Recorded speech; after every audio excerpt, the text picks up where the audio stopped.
역대급 상승장 속에서도 해외 주식 투자자 10명 중 5명은 오히려 원금을 잃는 기이한 현상이 벌어졌습니다. 특히 코로나 이후 처음 시장에 발을 들인 개인 투자자들의 62%가 손실 상태라는 통계는 충격을 더해줍니다. 시장 지수만 보면 누구나 부자가 되었어야 할 시기에 왜 수많은 사람들의 계좌는 정반대의 길을 걷게 된 것일까요? 단순히 진입 시점이 늦었거나 종목 선정에 실패했기 때문이라고 치부하기에는 우리 모두가 반복하는 실패의 패턴이 너무나 명확합니다. 오늘은 각기 다른 3명의 투자자 사례를 통해 평범한 사람들이 어떻게 스스로의 계좌를 무너뜨리는지 그 과정을 면밀히 추적해 보겠습니다. 40대 자영업자와 30대 대기업 직장인, 그리고 20대 파이어족 지망생이 겪은 비극은 투자의 본질을 꿰뚫고 있습니다. 첫 번째 주인공인 40대 김 사장님은 평생 치킨집을 운영하며 새벽부터 밤늦게까지 땀 흘려 300만 원을 벌어왔습니다. 그러던 어느 날 단골 손님의 권유로 반도체 주식에 2천만 원을 투자했고 보름 만에 50%의 수익을 올리는 경험을 합니다. 클릭 몇 번으로 1,000만 원을 벌게 된 순간 김 사장님의 뇌에서는 강력한 쾌감을 일으키는 도파민이 폭포수처럼 쏟아져 나오기 시작했습니다. 뇌 보상 회로는 이제 보름 만에 1,000만 원을 버는 것을 정상으로 인식하며 한 달 내내 일해번 300만 원을 시시하게 만듭니다. 이것이 바로 초보자가 운 좋게 큰 수익을 거두었을 때 자신의 실력으로 착각하게 되는 위험한 함정인 초심자의 행운입니다. 뇌과학 연구에 따르면 한 번 높아진 보상 역치는 마약 중독처럼 더 강한 자극을 원하게 되어 결국 투자자를 위험으로 내몬니다. 김 사장님은 이제 평범한 우량주에는 만족하지 못하고 짜릿한 한 방을 노리며 테마주와 급등주에 손을 대기 시작합니다. 두 번째 투자자인 30대 박 대리는 공부를 매우 좋아하며 주식을 시작하기 전 이미 관련 서적 50권을 섭렵했습니다. 재무제표와 차트 분석은 물론 수백 개의 강의를 들으며 준비했지만 1년이 지난 그의 수익률은 처참한 마이너스를 기록했습니다. 우리는 여기서 주식 시장의 지식과 실제 투자 수익이 반드시 비례하지 않는다는 불편한 진실을 겸허하게 마주해야만 합니다. 연봉 수억 원을 받는 금융 전문가들조차 장기적으로 시장 평균 수익률을 이기지 못하는 이유는 시장이 정답 없는 유기체이기 때문입니다. 박 대리는 개별 기업의 실적이라는 나무에만 집착한 나머지 거시경제의 흐름이라는 거대한 숲의 변화를 전혀 보지 못했습니다.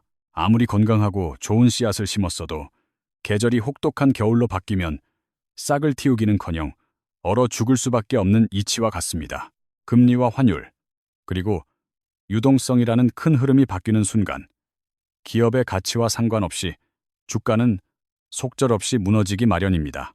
박 대리가 투자한 반도체 기업은 실적도 좋고 펀더멘탈도 훌륭했지만 시장 전체를 덮친 거시경제의 겨울을 피할 수는 없었습니다. 2022년 한 해 동안 인플레이션이라는 괴물이 깨어났고 연준은 물가를 잡기 위해 금리를 미친 듯이 올리는 자이언트 스텝을 밟았습니다. 금리가 올라간다는 것은 돈의 값이 비싸진다는 뜻이며 이는 안전한 은행 예금의 매력을 높여 위험한 주식시장의 자금을 흡수합니다. 아무리 기업이 돈을 잘 벌어도 시장이 그 기업에 부여하는 점수인 멀티플이 쪼그라들면 주가는 속절없이 반토막이 나기 마련입니다. 하지만 박 대리는 자신이 고른 종목에 대한 확신이 너무 강한 나머지 거시경제의 경고 신호를 무시하는 확증 편향에 빠졌습니다. 실적이 좋다는 뉴스만 골라 읽으며 금리 인상 소식은 겁주기일 뿐이라 치부했고 결국 빚까지 내서 물타기를 하는 악수를 두었습니다. 하지만 혹독한 겨울은 예상보다 길었고 견디다 못한 박 대리는 결국 주가가 바닥일 때 모든 것을 던지고 시장을 영영 떠나버렸습니다. 이제 세 번째 투자자인 이 군의 사례를 살펴보면 이 군은 20대 파이어족을 꿈꾸며 적은 시드머니로 큰 꿈을 꾸고 있었습니다. 친구가 인스타그램에 올린 수익 인증샷을 본 순간 이 군의 마음속에는 나만 뒤처지는 것 같은 극심한 소외에 대한 공포인 포모가 찾아왔습니다. 이 조급함은 시드머니가 적으니 안전한 종목으로는 절대 친구를 따라잡을 수 없다는 위험한 논리를 만들어냈고 결국 레버리지에 손을 대게 했습니다.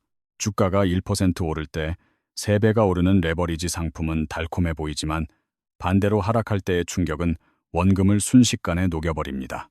특히 레버리지 상품은 주가가 오르내림을 반복하기만 해도 원금이 깎여 나가는 변동성 끌림 현상이라는 치명적인 약점을 가지고 있습니다.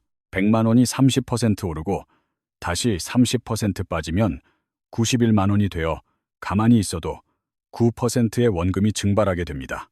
이 구는 이런 복잡한 구조를 공부하기보다는 당장 자산 격차를 메워야 한다는 조급함에 눈이 멀어 투자가 아닌 도박을 선택한 것입니다. 서로 다른 세 사람이 실패한 원인은 제각각인 것처럼 보이지만 본질을 들여다보면 모두 시장 사이클이라는 거대한 파도에 휩쓸린 것입니다. 주식시장의 첫 번째 단계는 모든 자산이 함께 오르는 축제의 시기로, 이때는 누구나 자신이 투자 천재라는 착각에 빠지기 쉽습니다. 두 번째 단계는 성장세가 둔화되며 일부 자산만 오르기 시작하고, 세 번째 단계에 들어서면 소수의 대장주만 오르며 시장이 왜곡됩니다. 지수는 오르는데 내 종목만 빠지는 현상이 나타나면 이는 시장의 참여폭이 줄어드는 끝물 신호임을 반드시 인지해야만 합니다. 대부분의 개미들은 이 마지막 단계에서 화려하게 빛나는 대장주로 갈아타지만 그 순간이 바로 네 번째 단계인 폭락의 시작점입니다. 최악의 타이밍에 남들을 따라 매매하는 뇌동. 매매는 결국 양쪽에서 손실을 확정짓게 하며 계좌를 회생불능 상태로 만듭니다. 인간의 뇌가 손실을 견디지 못하도록 설계되었다는 점은 우리가 하락장에서 이성적인 판단을 내리지 못하게 방해하는 가장 큰 요인입니다.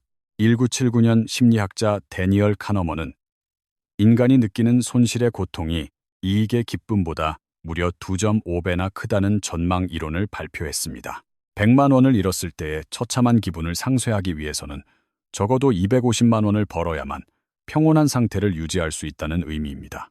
이러한 비대칭적인 감정 때문에 투자자들은 손실을 확정짓는 손절을 극도로 거부하며 대신 평균 단가를 낮추려는 무리한 물타기를 시도합니다. 더 큰 문제는 물타기를 위해 증권사에서 돈을 빌리는 신용융자를 활용하는 순간 투자는 돌이킬 수 없는 파멸의 길로 접어든다는 사실입니다. 자기 돈 1,000만 원에 빚 1,000만 원을 더해 투자하면 주가가 오를 땐 기쁘지만 떨어질 때는 원금이 2배의 속도로 증발하게 됩니다. 2024년 한 해 동안 신용융자 반대 매매로 인해 강제 청산된 금액만 거의 1조 원에 육박할 정도로 그 피해는 막심합니다. 매년 조 단위의 돈이 개인 투자자들의 의지와 상관없이 시장가로 던져지며 계좌는 깡통이 되고 빚만 남는 비극이 반복되고 있습니다. 현재 2026년 2월의 시장 상황은 지난 1년간의 AI 상승장 끝에 형성된 거대한 부채로 인해 시한폭탄과도 같습니다.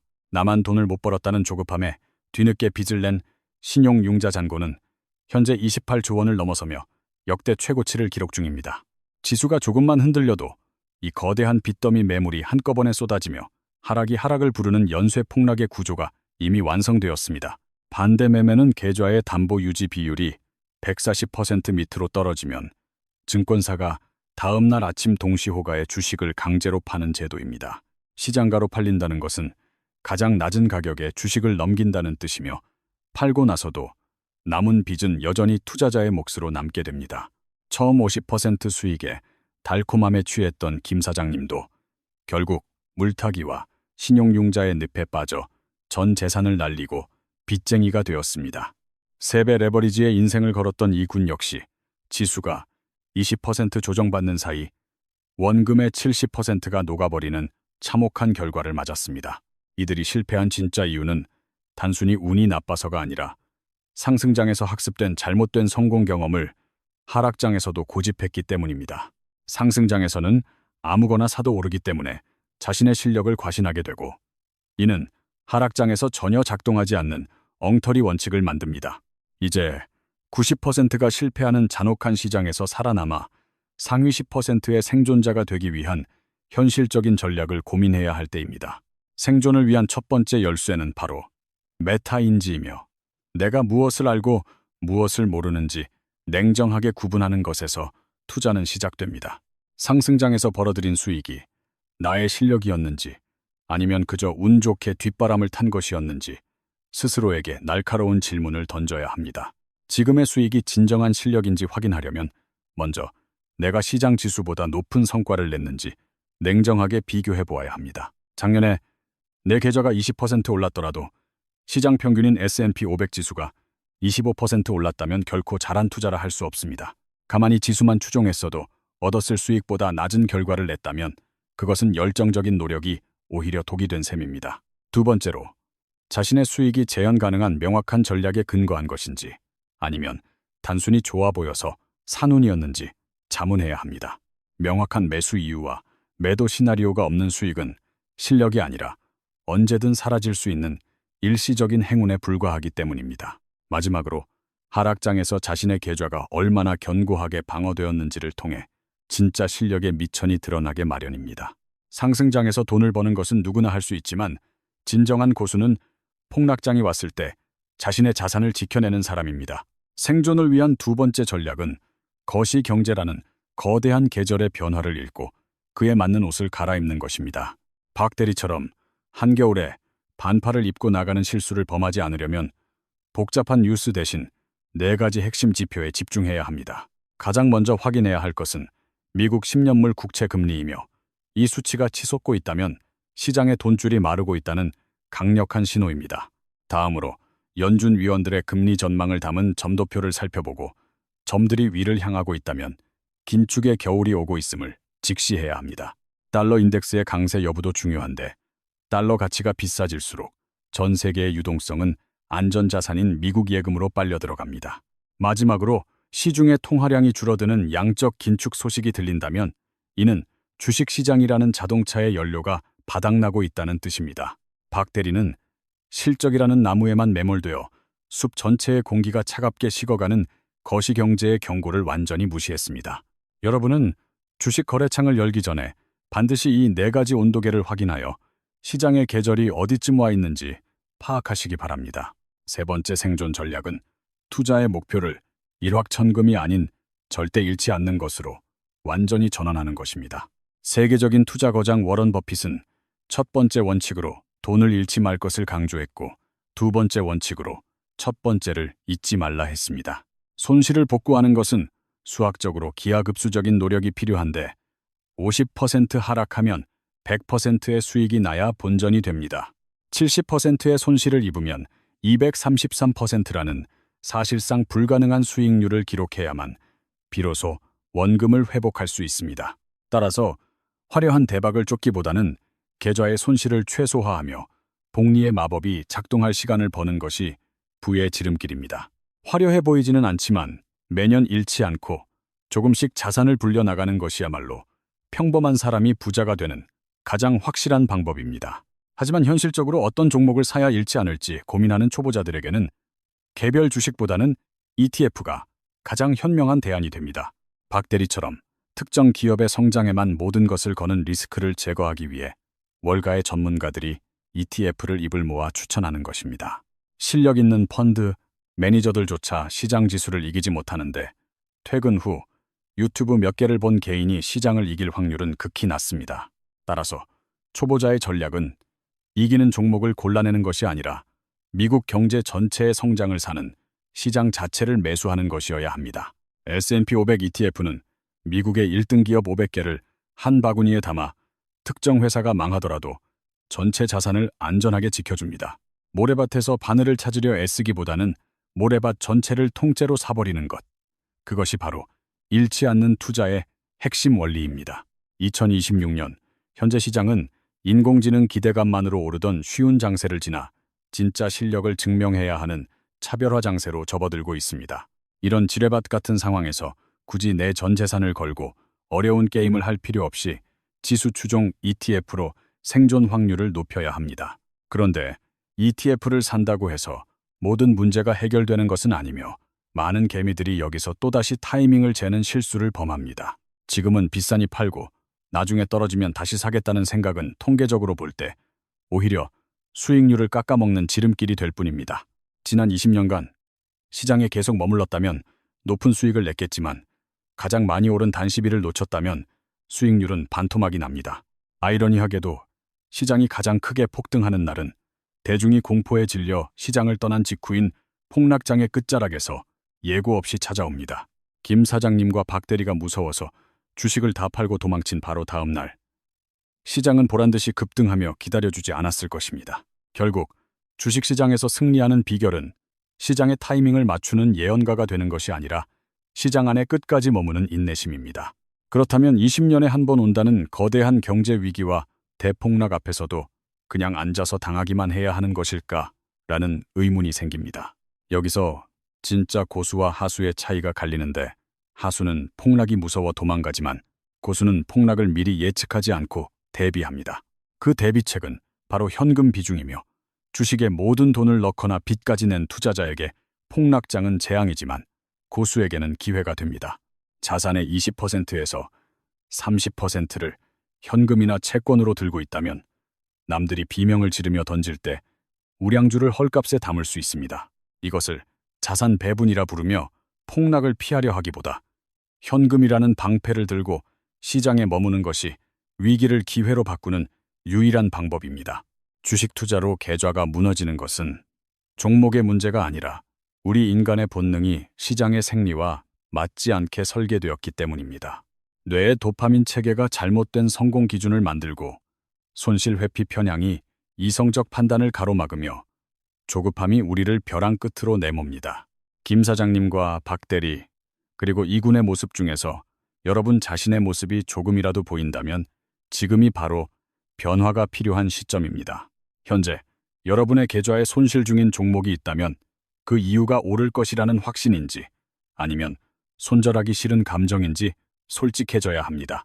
투자의 목표가 남들을 따라잡기 위한 화려한 대박인지, 아니면 평생을 지켜줄 잃지 않는 부인지에 따라 미래의 결과는 결정됩니다. 운에 맡기는 도박이 아닌 거시 경제의 계절을 읽고 자산을 배분하는 진짜 투자를 시작할 때 비로소 시장은 우리에게 보답할 것입니다. 90%의 실패자가 아닌 10%의 생존자가 되기 위해 오늘 배운 메타인지와 잃지 않는 원칙을 반드시 가슴에 새기십시오. 시장의 소음과 유혹에 흔들리지 않고 자신만의 견고한 원칙을 지키는 사람만이 복리의 거대한 열매를 수확할 자격이 주어집니다. 지금 당장 여러분의 계좌를 열어 온도계를 확인하고 불필요한 짐은 덜어내며 현금이라는 튼튼한 방패를 준비하시기 바랍니다. 여러분의 경제적 자유를 향한 여정에 오늘 이 영상이 올바른 나침반이 되었기를 진심으로 바라며 이야기를 마치도록 하겠습니다. 영상이 유익하셨다면 구독과 좋아요 부탁드리며 여러분의 모든 투자가 안전하고 평온하기를 끝까지 응원하겠습니다. 다음 시간에는 하락장에서도 반드시 살아남는 구체적인 포트폴리오 구성법에 대해 더 깊이 있는 내용으로 돌아오겠습니다. 성공적인 투자는 지능의 문제가 아니라 기질의 문제라는 워런 버핏의 말을 기억하며 흔들림 없는 투자자가 되시길 바랍니다.